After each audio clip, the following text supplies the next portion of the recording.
This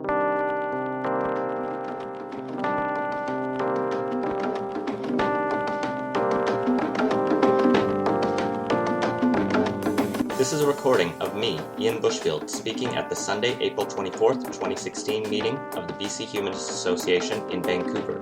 In this talk, I explore some of my concerns with how I see Canada's charity law stifling the ability of charities like the BCHA to advocate for political change. The opinions expressed in this podcast do not necessarily reflect those of the BCHA or its board of directors. To learn more about humanism and to support our work, visit bchumanist.ca, follow us on Facebook, Twitter, and Instagram, and be sure to subscribe to the BC Humanist podcast and leave a review on iTunes.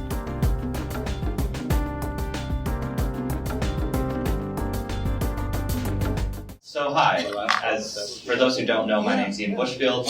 I'm the Executive Director here at the BC Humanist Association, but I'm not going to be talking as a staff member. I'm just going to be talking about my personal opinions. The other important caveat this morning is I'm really not a lawyer. I'm going to be talking a lot about charity law. I'm going to be talking, because that's fun, I'm going to be talking a lot about just the status of what it takes to be a charity in Canada. So I've taken one nonprofit management course on law and governance, and then I've just done a lot of reading, and I'm always interested in it. I've helped draft the current bylaws that we operate under in the BC Humanist Association. And I look at this, and I lived in the UK for 2 years and looked a lot at charity law there as well. So take everything I say with a grain of salt, and if I'm completely wrong, feel free to call me out at it on the end. I think what motivated me to want to talk about government censorship of charities is, I think we're all familiar with, under the previous federal government, the Harper Conservatives, there was this sort of advocacy chill. There were politically motivated audits of charities, and there was a lot of concern, and a lot of groups are speaking out. The Broadbent Institute in 2012, I believe, released a report, in 2014, it released a report looking at all of these sort of politically motivated audits that the CRA was doing. I think it was the budget of 2011 or 2012 that the federal government said, we're going to put a bunch of money, $8 million, into this Canada Revenue Agency to find out if charities are abusing their ability to speak out on political activities, because as you may or may not know, charities are very limited in how much political advocacy they're supposed to be doing. It's supposed to be very minimal, and I'll get to the specifics. You had the National Resource Minister, Joe Oliver at the time, speaking about environmental and other radical groups, quote, using funding from foreign special interest groups to undermine Canada's national economic interest. And if the slides are working, I'd have a picture of him looking very angry up here, as they all were when they talked about our NGOs. So the Broadbent Institute's report was entitled Stephen Harper's CRA, Selective Audits, Political Activity and Right-Leaning Charities. And what they went through and did is they documented all the charities that came forward and said, we've been subject to one of these CRA political audits. You had Greenpeace, you had David Suzuki Foundation, you had Pembina Institute, you had Amnesty International Canada, and similar organizations. The Canadian, I don't think BC Civil Liberties Association, maybe they were, okay. Canadian Centre for Policy Alternatives. A lot of our friends here in Vancouver, or people we know through our networks, were subject to these audits. Dying with Dignity Canada was subject to one of these audits. I'll speak about them in a minute. Yet, Broadbent Institute went through and looked at some of the big names on the right in the charitable sector, the Fraser Institute, the Macdonald-Laurier Institute. On the religious side, there was the Institute of Family Values, known for speaking out against gay marriage, and the Focus on Family Canada. All of these groups reported 0% of their funding activity was political, and none of them were subject to an audit that we know of. So it seems like there was something fishy about this. Specifically, Dying with Dignity Canada, our friends, they were audited, and they were not found to have broken the political advocacy law. None of the charities actually were. What happened with Dying with Dignity Canada is the CRA decided that they should never have become a charity in the first place. Their purposes weren't actually charitable, and so they annulled the status. And so they lost their status in last year, and they've been operating as a nonprofit ever since, which means they can't issue tax receipts and have restrictions on which grants they can get. But I think the problem goes much deeper than just these political audits. In August 2015, the CRA issued an advocacy or an advisory on political activities and partisanship. So as it was coming into the longest election in recent history, the CRA told charities, as just a friendly reminder, you're not supposed to be partisan. You cannot support or oppose any specific candidate or party, and everyone pretty much agrees with that. I reminded you have to be very careful about what political activity you do. But on the partisanship, it said if your charity runs a website, a blog, or has social media, you need to be going through the comments on those, and anything that smells of partisanship in there, you need to monitor and remove quickly. So this means that our Facebook page, which has 1,400 likes, 1,400 people like our Facebook page and comment on our articles, we have to make sure that if someone posts, yay Harper, or boo Harper, or yay Trudeau, or boo Trudeau, we have to delete those. We have to censor our fans and our supporters because the CRA views those comments on Facebook as our voice. And I think this is not just mind-numbingly ignorant of how the internet works, because the internet is this bastion of sort of free expression where people from all over come and express ideas, not always cleanly, but it's an expressive space, and it's one that I think we want to foster, especially a charity like ours, which is founded on free expression and the exchange of ideas. And so to say you basically have to go through and moderate comments that look a little partisan scares me. And the other issue for me with the sort of charitable law, and the other issue that I really want to bring up here, is that the core of what you need to be a charity, the reasons you can be a charity, there are 4 main reasons. One of them is just promotion of religion. So the BC Humanist Association's charitable purposes are mainly educational or advancing human rights. But advancing religion in and of itself is a charitable aim, regardless. And those 4 I'll come back to. But it's not just so simple as just advancing religion. The CRA has gone further and said religion is explicitly theistic. There must be a bit of theistic worship in it. You can't just be an atheist religion. Whether or not you like that idea, there are starting to be atheist churches out there. There are groups coming together and saying, look, we don't believe in God, but we want to celebrate communally and do this. Is that charitable? And the CRA says no. You can find another place to it. The CRA doesn't cite any case law for this. They don't cite a law that says this is how religion has to be defined. It's just basically bureaucrats who are deciding which religions are valid and which ones are not. So it's not just that theism is required. You have to convince the CRA that your religion is a real religion, which means shady people are sort of deciding what religions are. So even if you're religious, there's an issue here, I think. Another problem with the CRA definitions of religion, one of the other 4, or one of the other 3, is the relief of poverty. A few years ago, you might remember this story, but Oxfam Canada actually ran into problems because the CRA ruled that they were trying to end poverty, but they should only be allowed to alleviate poverty. They specifically said, quote, Oxfam can no longer try to, quote, prevent poverty around the world if it wants to keep its charitable status for tax purposes. It can only alleviate poverty. So the letter of the law is impeding charities from actually fixing the world, which is what our point is. So the question is, how did we get here? Like, why do we have this weird thing? And a big chunk of it is we don't have a charity law. We have a few lines in the Income Tax Act that really define what charities are. And where the definition, they don't define what charities are. They just define how we should help charities through the tax code.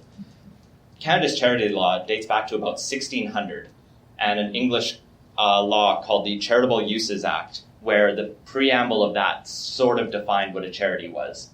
So we're looking at least 400-year-old legislation.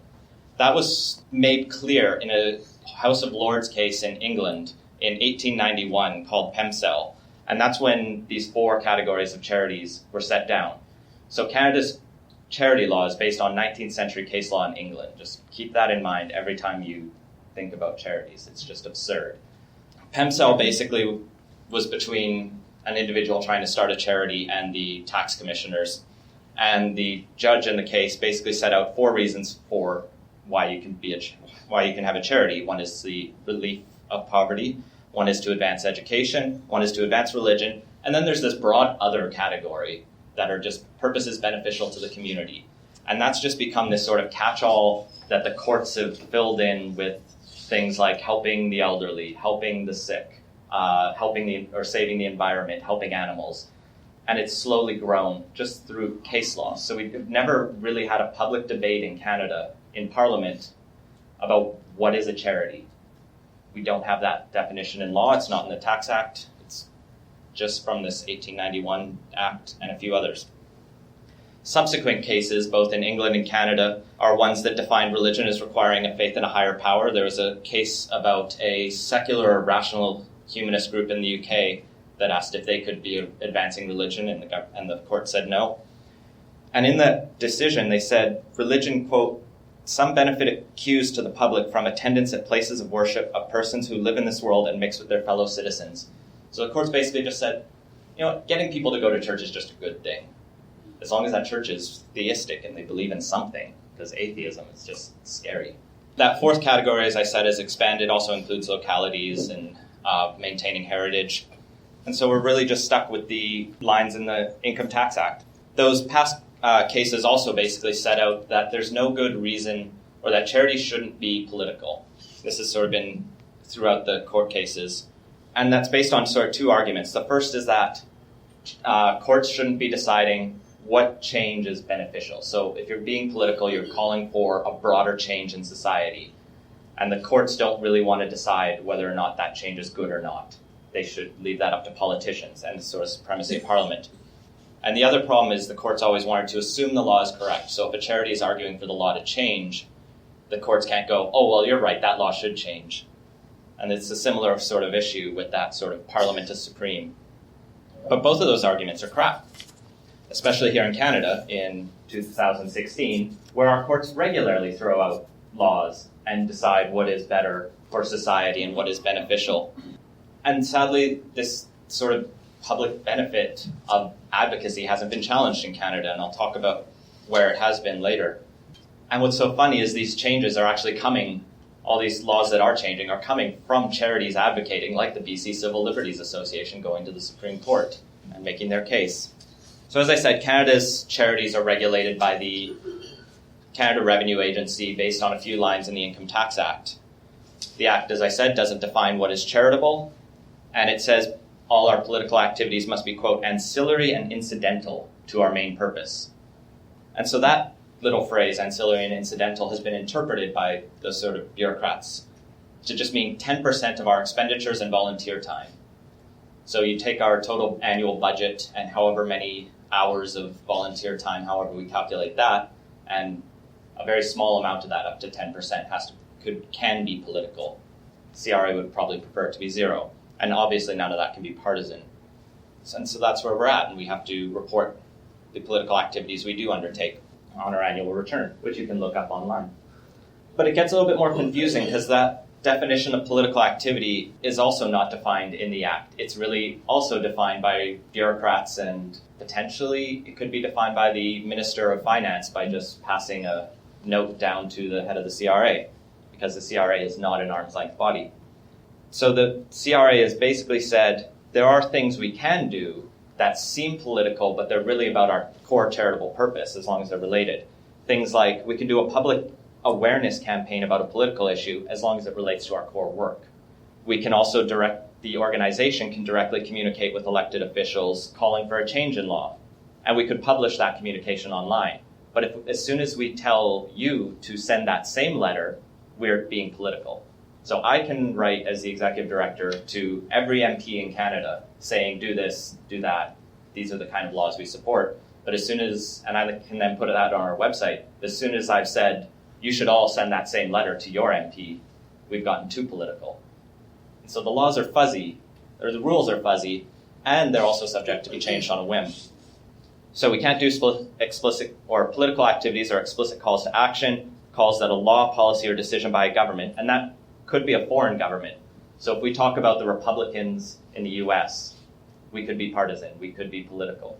If we talk about Saudi Arabian governments, we could be getting political. When we start calling for laws, policies, or decisions to be retained, opposed, or changed, we're being political. If we indicate either internally or externally that we intend to incite political action, we're getting political. So me talking about whether we should get political on the board email list is apparently political. I don't know how we quantify that, but this is the realm we're in. Or if we give our money to another charity and tell with the idea that they're going to use it to be political, that's political, and that one at least makes sense. So yes, the rules are ambiguous and subject to political interference since none of this is defined in law, and our politicians have never really publicly debated it. It's just behind the scenes. And that would be okay if there was maybe an appeal process, or if you got in trouble, then there's a reasonable way out. But basically what it comes down to is if you are caught breaking these laws as a charity, you just face the death penalty as a charity. There's no simple, oh, we were just misunderstanding. Well, from what I've read, if the CRA revokes your charitable status, there is an appeal process, but it is expensive and you're only allowed to argue certain things. And a lot of people won't come in on your side, including the provincial government, who has actual jurisdiction over charities, oddly enough. But we can come back to that. One of these reports I read looked at charities who had appealed their status being revoked, and over the last 10 years, none have won. So if you lose your charitable status, it's gone. You could maybe go and try and start a new charity doing something different, but that is now just a nonprofit.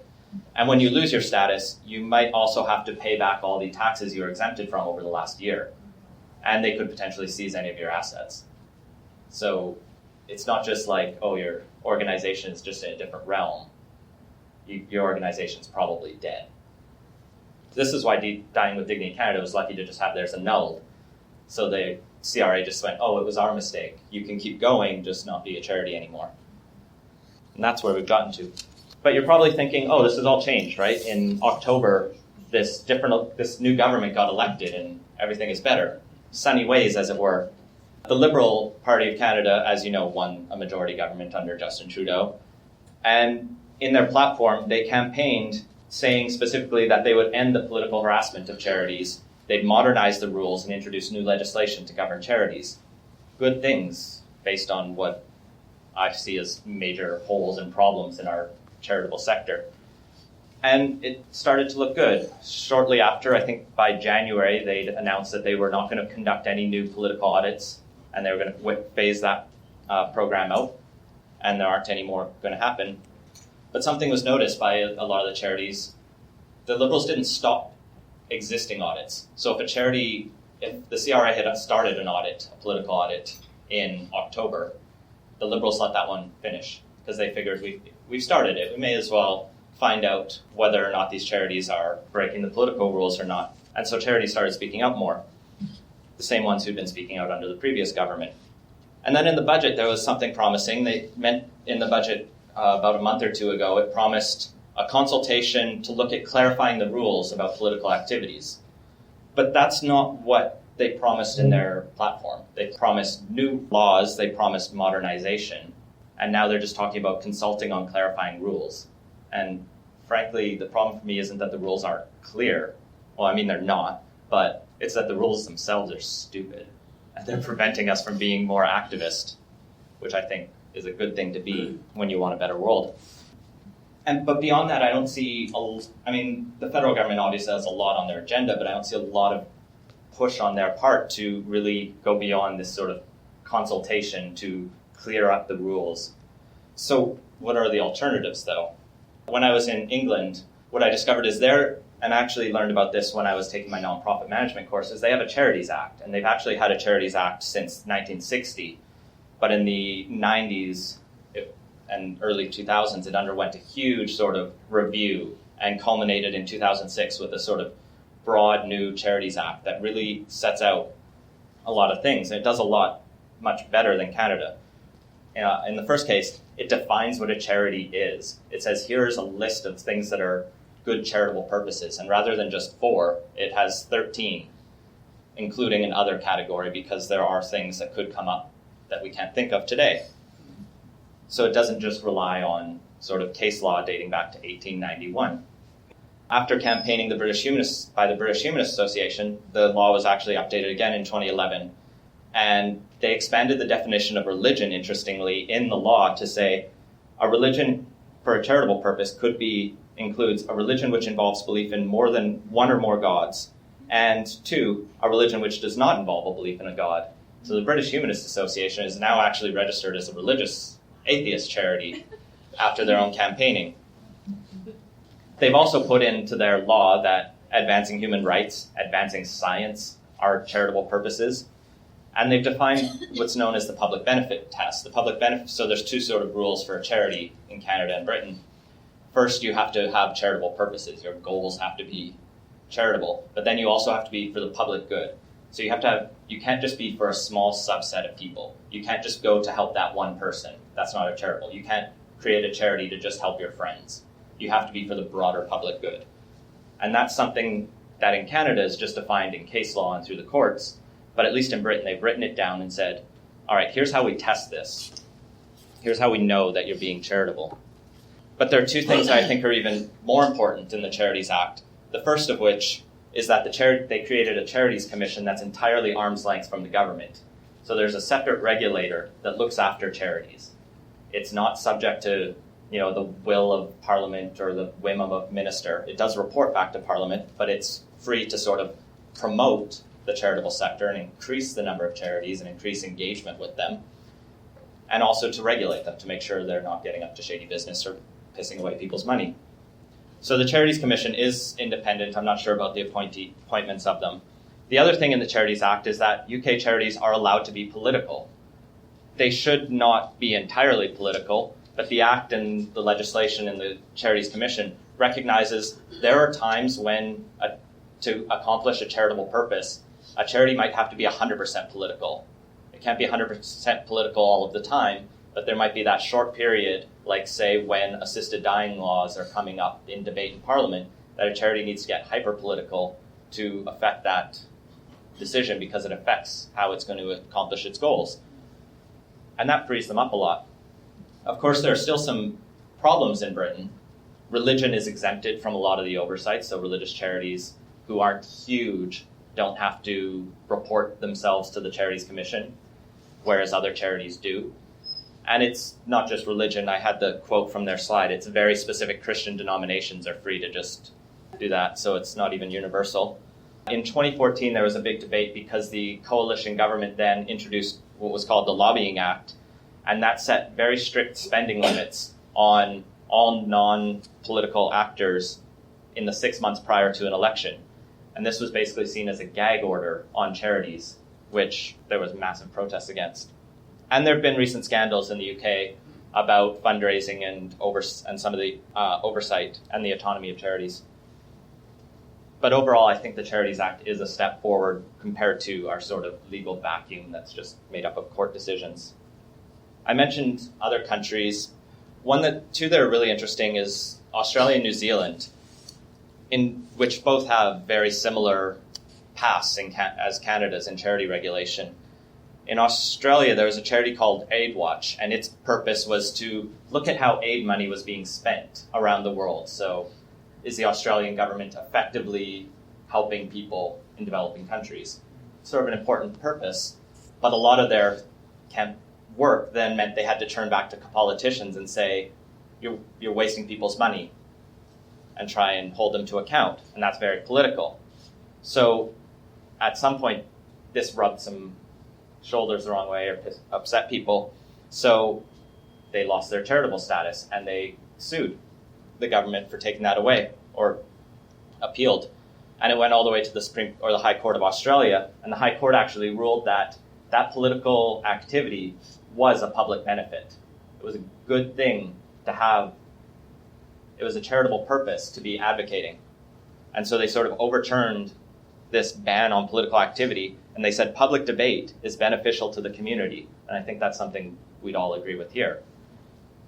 Inspired by that win, in 2014, Greenpeace argued the exact same thing in New Zealand, and I guess their court systems listen to each other a lot, and they won in the New Zealand Supreme Court. So in both of those countries, they basically said that advocacy is an absolutely non-negotiable part of being a charity and to be a nonprofit organization. In Canada, there's no big universal push. I don't know of any political parties that have taken on charity reform in such a strong way, but there are a lot of smaller NGOs starting to look at this. As I mentioned, the Broadband Institute had its report.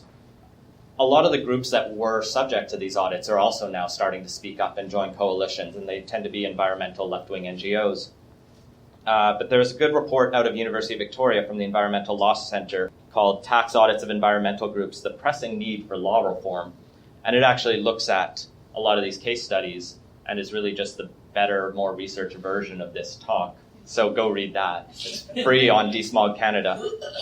There's also a group called the Voices Voix Coalition, and they've been looking at, in all the different ways, they're formed under the previous government, to just look at how the previous government was silencing its critics, whether they were public servants, civil society, scientists, Indigenous leaders. But now that there's been a change in government, that coalition is starting to look at how to reform its purposes and its goals. And I've been sort of seeing some of that come forward, and I think it's promising. And they're looking at a lot of different proposals. And they're part of a broader Protect Canadian Charities coalition, which, as I said, has some of those NGOs like Environmental Defense, and they've been petitioning for charity law reform. There's a few other ideas floating around, a few other issues. Ted Falk, who's an MP for Provencher, actually a Conservative MP, he's put forward a Fairness in Charitable Gifts Act as a private member's bill. It doesn't address any of these problems, but it would mean that if you donate to a charity, you would get the same tax credits as if you donated to a political party, because he thinks that's important to encourage donations. I don't think it's a bad idea, but it's not solving this problem. So I did write to him, and he's interested in the ideas. One of the options is, of course, charities could just all give up their charitable status and act as nonprofits. There's no need to be a charity. But I think that's a sort of almost not coward's way out, but it sort of cuts off our nose to spite our face. Because once you give up charitable status, it's not just that you lose the ability to issue tax receipts. We do gain certain benefits from third parties as being more legitimate by being a charity. For example, we have Google ad grants where we get free ads on Google AdWords. So when people search for humanists, the DC Humanist ad will pop up, and we get that free because we're a charity. We get a few other benefits and perks of just basically organizations recognizing that we're serious because we're a charity. That maybe we'd have to give up if we wanted to be more political, but it's challenging.